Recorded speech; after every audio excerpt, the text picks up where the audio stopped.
What's up? It's me, Brianka J, your host, and I'm back with another spooky, howling short story, this time from the brothers Grimm. It's called The Willful Child.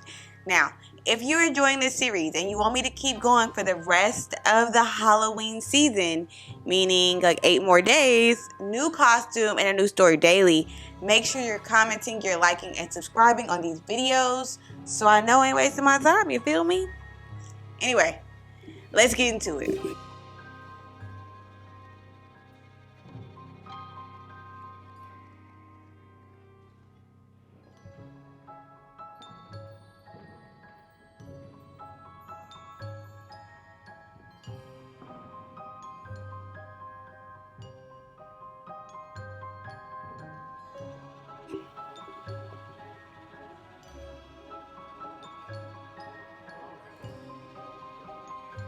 Once upon a time, there was a child who was willful.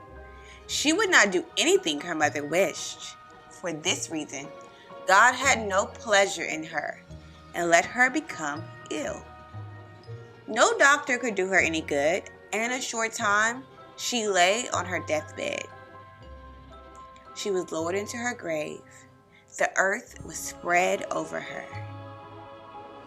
And suddenly, her arm came out again and stretched upwards towards the sky. They put it back in and spread fresh earth over it. But it was of no use, because no matter how many times they did this, every time the arm came out again, around. Then her mother herself was obliged to go to the grave.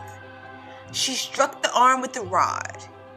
Only when she had done that, it was drawn in. At last, the child had rested beneath the ground.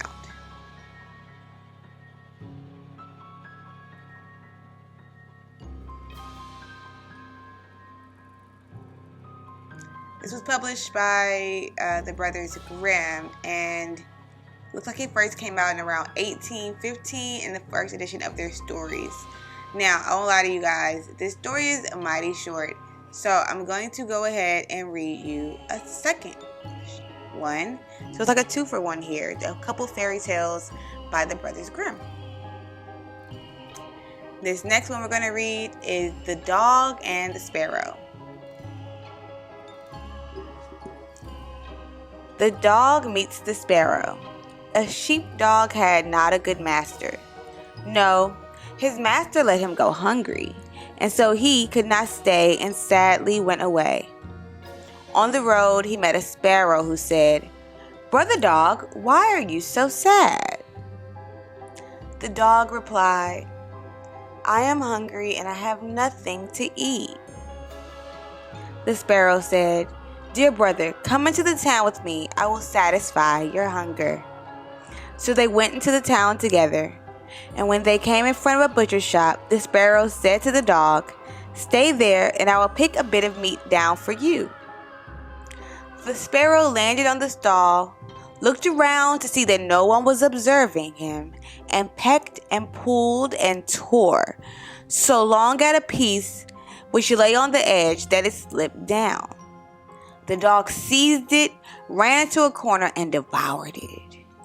The sparrow says, "Now come with me to another shop. I'll get you one more piece so that your hunger may be satisfied." When the dog had devoured the second piece as well, the sparrow asked, "Brother dog, have you now had enough?" "Yes, I've had enough meat," he answered, "but I have had no bread yet." And so the sparrow said, "You will have that too. Come with me." He took him into a baker's shop, where he pecked at a couple of little buns until they rolled down. As the dog still wanted more, he led him to another stall and again got bread for him. When that was consumed, the sparrow said, "Brother dog, have you now had enough?" The dog and the sparrow on the road. "Yes," he replied, "now we will walk a while outside the town." They both went out to the highway. It was warm weather, and when they had walked a little, the dog said, "I am tired, and I would like to sleep." "Well, do sleep," the sparrow said. "In the meantime, I will seat myself on a branch." So the dog lay down on the road and fell fast asleep. While he lay sleeping there, a wagoner came driving by. He had a cart with 3 horses laden with 2 barrels of wine.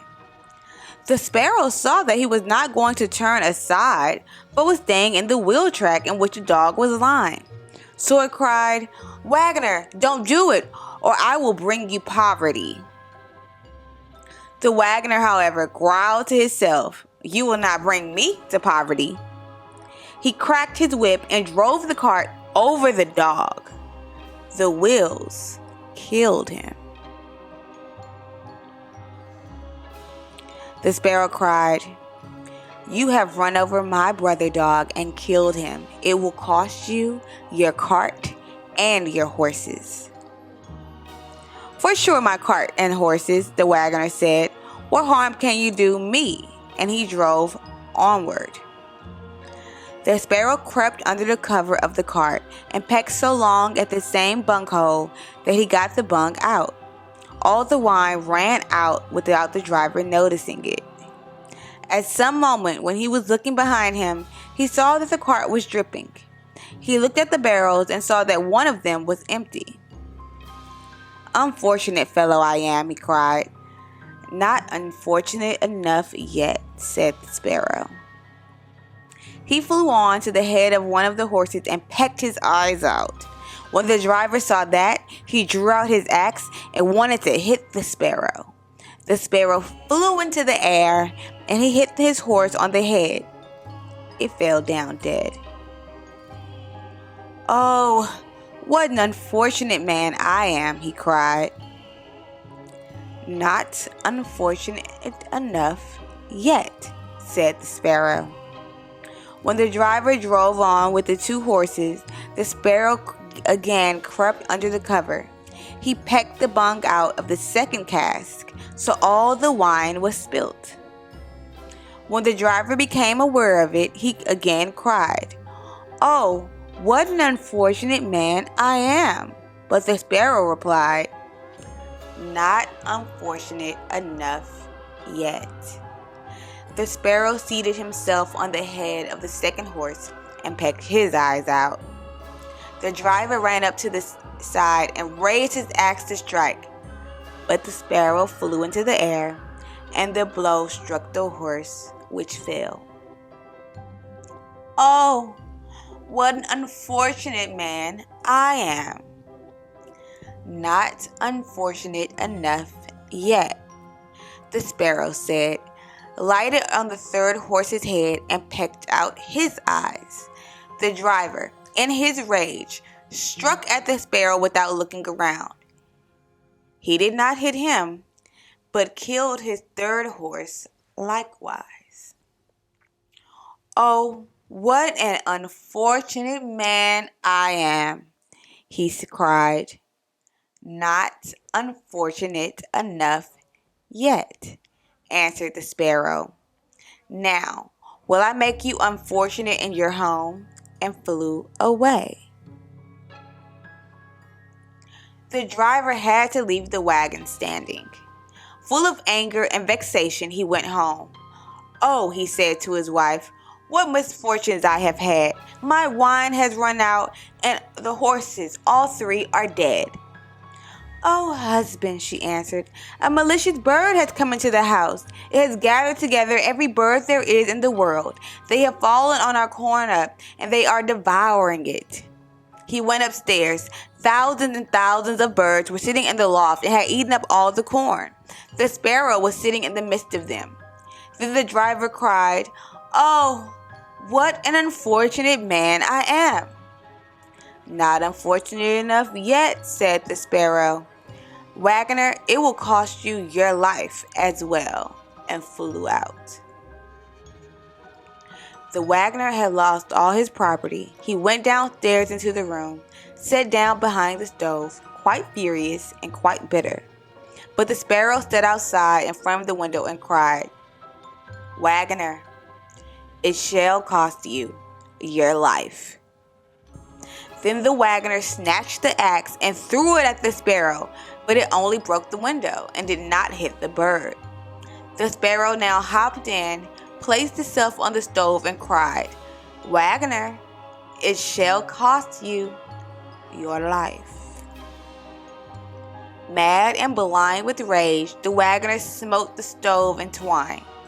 As the sparrow flew around from one place to another, the same happened with all his household furniture, mirrors, benches, table, and at last the walls of his house.